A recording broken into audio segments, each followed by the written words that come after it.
Kanada haramkan hantar senjata ke Israel.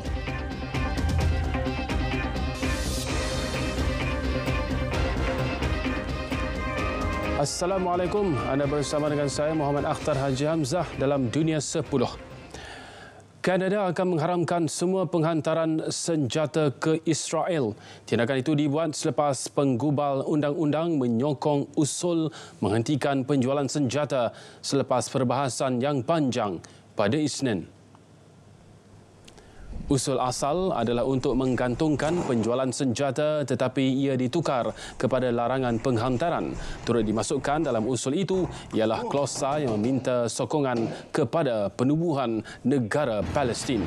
Kanada sebelum ini menggantungkan sementara ke atas permit ekspor bagi barangan dan teknologi ketenteraan. Tetapi terdapat beberapa kekeliruan sebelum ini kerana hal ehwal global Kanada terus menerima permohonan mengenai ekspor senjata ke Israel dan ia disemak berdasarkan kes demi kes. Bagaimanapun selepas undian yang menggesa larangan penghantaran senjata, kerajaan memutuskan untuk menunaikan ikrar itu. Sementara itu, diplomat Afrika Selatan menuduh Israel mengingkari keputusan Mahkamah Keadilan Antarabangsa ICJ untuk mengelak berlakunya pembunuhan beramai-ramai dalam memerangi Hamas di Gaza. Menteri Luar Naledi Pandor berkata serangan yang berterusan menunjukkan Zionis mengabaikan langkah-langkah yang diputuskan ICJ. Tindakan rejim Zionis itu membuktikan kepada dunia bahawa mereka boleh melakukan apa sahaja dan tiada siapa yang mampu menghentikannya. Dalam lawatannya ke Washington, Pandor menegaskan krisis kebuluran semakin buruk di Gaza. Afrika Selatan sekali lagi memohon mahkamah di The Hague untuk mengeluarkan arahan kepada rejim Zionis bagi menghentikan krisis kebuluran yang tercetus akibat serangan mereka di Gaza.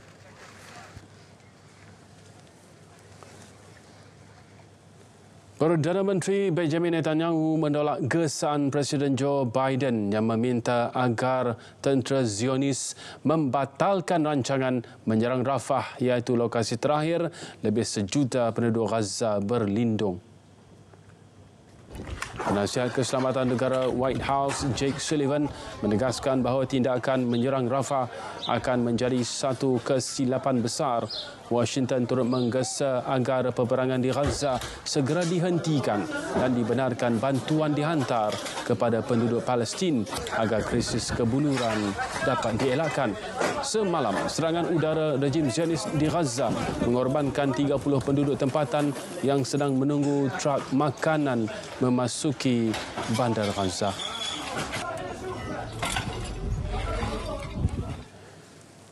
Pentadbiran Netanyahu terus menerima desakan daripada rakyatnya sendiri. Aktivis dan keluarga tebusan memenuhi jalan-jalan raya dan menyekat trafik di Lebuh Raya Ayulan di Tel Aviv semasa waktu puncak.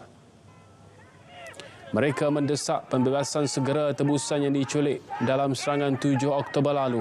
Salah seorang waris tebusan yang diculik, Ayala Metzger, mendesak pentadbiran Netanyahu meneruskan rundingan 2 dan segera mencapai perjanjian mengenainya bagi membolehkan baki 140 tebusan kembali ke pangkuan keluarga masing-masing selepas 166 hari diculik. Terdahulu, pemimpin Hamas, Ismail Haniyeh, menuduh Israel sengaja sabotaj rundingan gencatan senjata selepas menyerang hospital terbesar di Gaza.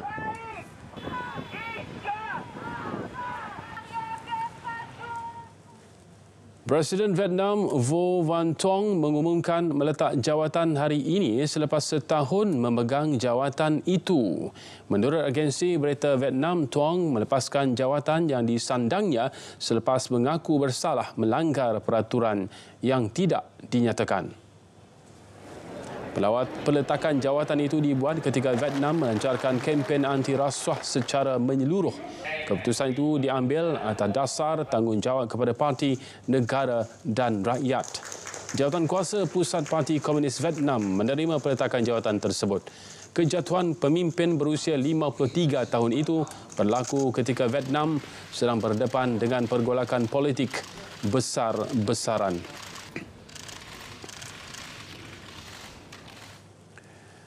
Pemimpin Korea Utara Kim Jong-un menyelia kejayaan ujian bahan api pepejal untuk peluru berpandu hypersonik jarak sederhana jenis baharu negara itu. Korea Utara turut mendakwa negara itu berjaya menguji peluru berpandu balistik jarak jauh. Ujian itu dilakukan oleh pentadbiran peluru berpandu utara di tapak pelancaran satelit Sohae di barat Laut Korea Utara. Pada tahun lalu, Korea Utara menjalankan satu siri ujian darat untuk bahan api baru bagi peluru berpandu balistik jarak pertengahan. Ia disifatkan sebagai satu kejayaan penting bagi menunjukkan keupayaan serangan balas nuklear negara itu. Pakar senjata berkata peluru berpandu bahan api pepejal biasanya mempunyai tahap kemudahan dan keselamatan operasi yang lebih tinggi berbanding bahan api cecair. Perang Ukraine-Rusia, Presiden Volodymyr Zelensky menyatakan Ukraine perlu mempertingkatkan pertahanan udara untuk menangkis serangan Rusia ke wilayah semi yang bersempadan dengan Rusia. Presiden Zelensky mendakwa tentera Rusia cuba memusnahkan perkampungan di sempadan Ukraine itu dengan menggugurkan hampir 200 bom. Menurut Zelensky, Rusia terus melancarkan serangan demi serangan sejak 21 Februari 2022. Sehubungan itu, Ukraine perlu mengukuhkan pertahanan udaranya dalam usaha menumpaskan serangan Rusia. Negara anggota Kesatuan Eropah EU dan penggubal undang-undang mencapai persetujuan untuk menghadkan pengecualian duti import terhadap beberapa bijirin Ukraine. Perjanjian tersebut memperbaharui pengecualian tarif yang diberikan pada tahun 2022 selama setahun lagi. Parlimen Eropah dalam satu kenyataan bagaimanapun menyebut produk bijirin oat, jagung, telur, ternakan, gula serta madu dimasukkan dalam senarai larangan import. Gandum dan barley tidak termasuk dalam senarai tersebut. Perjanjian itu dijangka diterima pakai secara rasmi oleh 27 negara anggota EU dalam mesyuarat pleno akhir bulan depan dan berkuat kuasa pada 6 Jun. Blok 27 negara itu menggantung duti import ke atas produk pertahanan Ukraine pada Mei 2022 untuk membantu mengekalkan ekonomi jirannya yang dilanda perang. PBB mengeluarkan amaran tahap merah susulan cuaca panas melampau tahun ini dan situasi itu bakal mencatat rekod baru suhu tertinggi mengatasi tahun lalu. Setiausaha Agung Pertubuhan Meteorologi Sedunia WMO, Celeste Solo berkata berdasarkan laporan tahunan keadaan iklim, pihaknya mengesahkan tahun 2023 adalah dekad terpanas yang pernah direkodkan. Laporan tahunan ini menunjukkan bahawa krisis iklim adalah cabaran paling serius yang sedang dihadapi oleh manusia. Laporan itu juga menyatakan gelombang haba, banjir, kemarau, kebakaran hutan dan ribut tropika telah menjejaskan kehidupan berjuta-juta penduduk dan menyebabkan kerugian ekonomi berbilion dolar.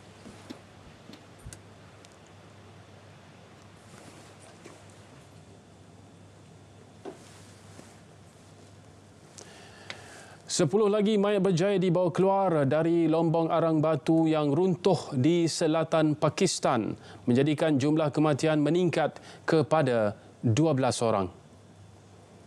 Letupan gas menggegarkan lombong arang batu persendirian di kawasan pelombongan Khos 80 km di timur Quetta sehingga memerangkap pelombong ratusan kaki di bawah tanah.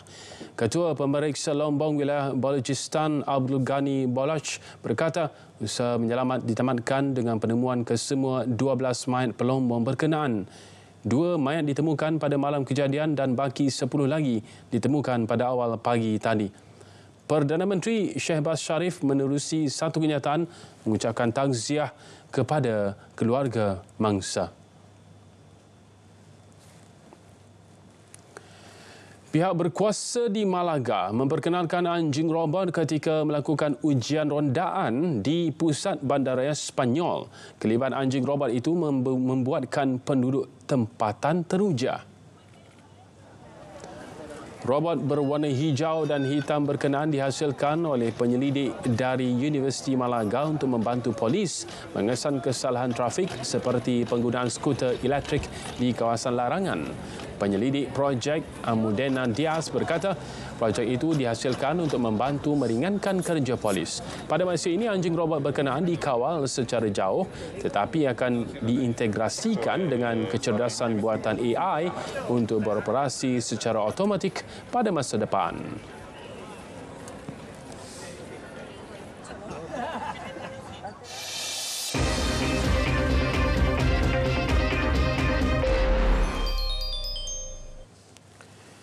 Menjelang aksi kelayakan Piala Dunia 2026, Piala Asia 2027 di Muscat pada 22 Mac ini, Malaysia dilihat berpeluang menerusi aksi positif menentang Oman pada perlawanan ketiga kumpulan D.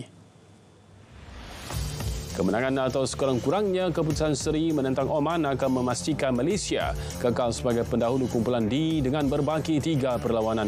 Malaysia di ranking ke-132 kini mengumpul 6 mata diikuti Oman kedua yang berkongsi 3 mata bersama Kyrgyzstan di tempat ketiga manakala Taiwan tercorat tanpa sebarang mata.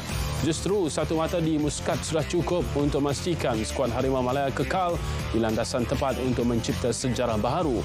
Berdasarkan format kejohanan, 2 pasukan teratas setiap kumpulan layak ke pusingan ketiga kelayakan Piala Dunia 2026 dan mengesahkan tempat kesaingan Piala Asia 2027. Sementara 2 pasukan terbawah akan beraksi dalam pusingan ketiga kelayakan Piala Asia 2027.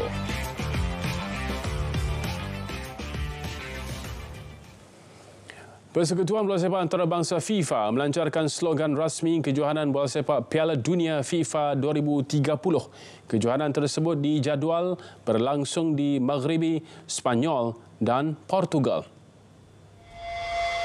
Ia didedahkan dalam satu majlis rasmi yang dianjurkan di ibu negara Portugal, Lisbon pada Selasa.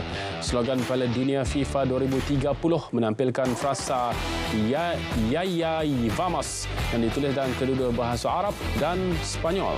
Persekutuan Bola Sepak Portugal dalam kenyataan menyatakan bekas pemain antarabangsa Luis Figo akan mengetuai duta Piala Dunia 2030 bersama Andre Iniesta mewakili Spanyol, manakala Luigi Neivet mewakili Maghribi. 3 perlawanan pertama bagi Piala Dunia 2030 dijadual berlangsung di Uruguay, Argentina dan Paraguay. Perlawanan tersebut sebagai memperingati ulang tahun penubuhan FIFA jadikan di antara edisi pertama Piala Dunia yang dianjurkan di 3 benua berbeza. Dunia 10 berakhir di sini. Dari sungai ke segara, Palestin pasti merdeka. Salam Malaysia Madani. Assalamualaikum, insyaAllah kita jumpa lagi.